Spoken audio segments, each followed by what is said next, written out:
My parents grew up in northern Italy. They lived in neighboring villages in the foot of Monte Sumano. Their valley was a major trade route connecting northern Europe to the port of Venice, about 60 miles to the south. Now, my parents were only children during World War II, but when my father was 10 and my mother was 6, their villages were invaded by the Nazis. The German soldiers destroyed the roads and bridges, seizing all the food from the villagers. This was all part of Hitler's plan to seize food in occupied territories in order to feed his military. My parents depended on the food rations provided by the US military.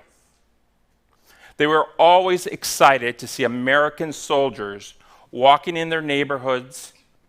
They would often provide them with a Hershey chocolate bar or American chewing gum, as they used to call it.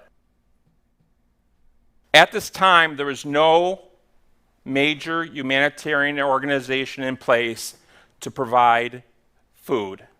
In fact, the UN didn't even exist. So my parents, my relatives, and many others depended on the food rations provided by the US military until the Allied forces liberated Italy on April 25th, 1945. It was my parents' resilience to survive that inspired me to volunteer to relieve hunger in war-torn countries like South Sudan. These countries are still working on the same supply chain that was established in World War II.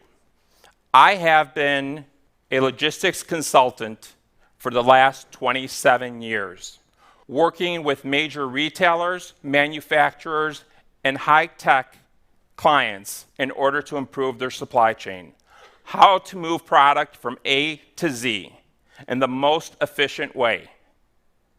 On October 2016, I had the opportunity to work with the world's largest humanitarian organization. They needed to improve the way that food was being shipped from first world countries such as the United States to places like Uganda in the most efficient way possible. So on October 2016, I headed over, and much to my surprise, what I found out was there were no emergencies, there was ample staffing, but the massive red tape took 5 months to just get my assignment started. When I arrived to Uganda, I walked into the first warehouse, and what I smelled was rotten eggs, which was overwhelming. They explained to me that the reason that this was occurring was because the ports were so congested that ships had to wait for days in the ocean.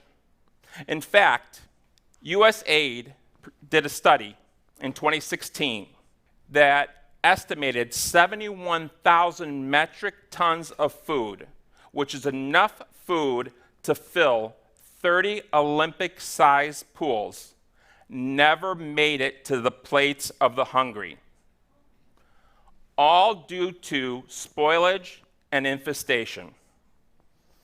So I went back to the warehouse to see the way the processes were done there. I saw over 50 people loading trucks by hand. It took them 3 hours just to load one truck. I thought to myself, why wouldn't they have a forklift? But there wasn't a forklift to be found. I couldn't imagine that this was occurring in the 21st century. So I crunched the numbers and realized that with just one forklift And one person, you could load a 53-foot trailer containing 25,000 meals within 20 minutes. In the next few hours, you can load enough trucks to provide enough food for all the people in Bidi Bidi refugee settlement that had 270,000 people.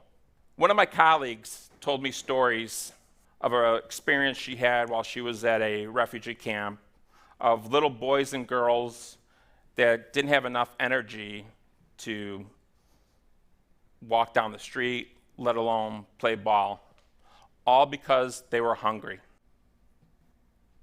They were hungry because the trucks were not getting them food timely.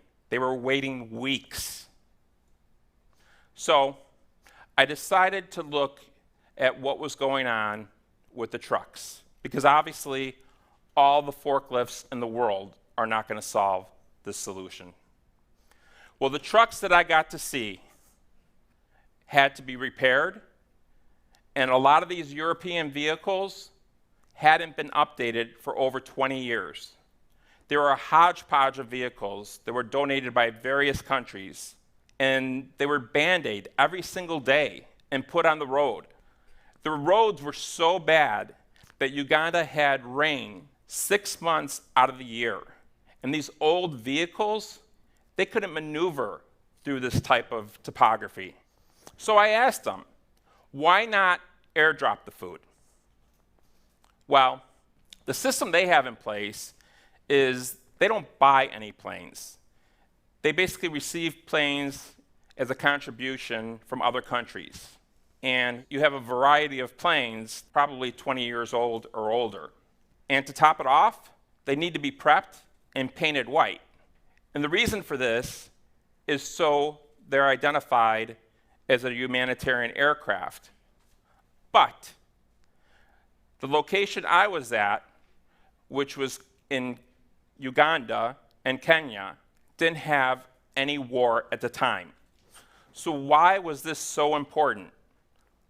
I don't believe that the people receiving the food would care what color these planes were. I came up with a few suggestions that I thought could help this humanitarian organization move along and get to the speed they need to be. So number one, I told them they need to stop relying on congested ports and diversify the number of ports that receive food for refugee camps.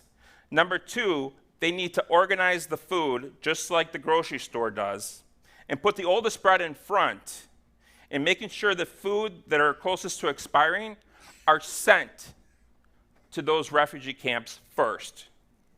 Three, they need to buy at least one forklift for each warehouse. It doesn't make sense for 50 people to load a single truck.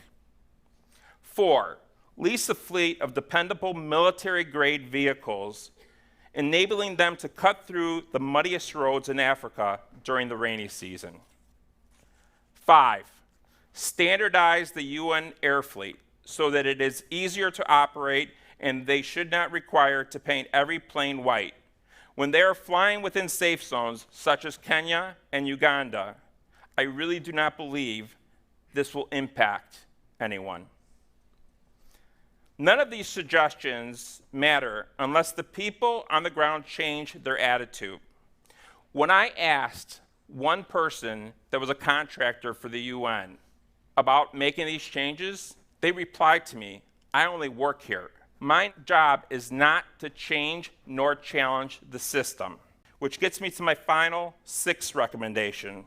At every step, you have to change incentives, create accountability, and measure the actions of the humanitarian contractor to ensure they're performing up to standards. Making these changes are easy and doable, and yet only a few of these items are working today.